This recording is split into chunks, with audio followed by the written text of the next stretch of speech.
2 సంవత్సరాలకెళ్ళి రామగుండంలో ప్రత్యేకంగా ఒక ఎయిర్‌పోర్ట్ తీసుకురావాలని చెప్పి అనేక సార్లు civil aviation ministry Rammohan Naidu గారితోటి కలవడం జరిగింది.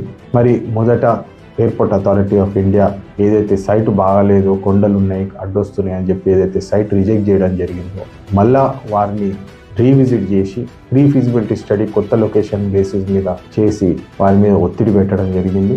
దాని ప్రకారమే రేవంత్ రెడ్డి గారి ఆధ్వర్యంలో దాదాపు 50 లక్షల రూపాయలు ప్రీ ఫీజిబిలిటీ స్టడీ కోసము సెంటర్కి కట్టడం జరిగింది.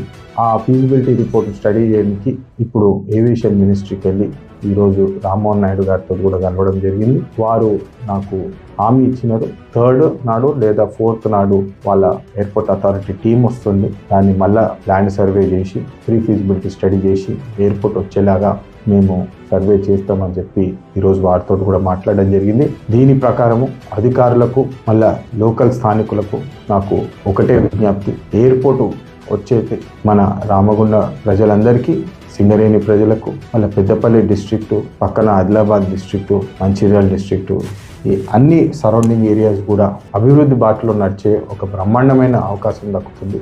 ఈ ప్రాజెక్టుకి సహకరిస్తే ఖచ్చితంగా రాబోయే కాలంలో కనెక్టివిటీ పెరిగి అభివృద్ధి బాటలో నడిచే అవకాశం మనందరికీ ఉంటుంది. రామగుండంలో ఎయిర్‌పోర్ట్ వచ్చే వరకు నేను కృషి చేస్తానని చెప్పి మళ్ళొకసారి తెలియజేస్తున్నాను. జై హింద్, జై తెలంగాణ.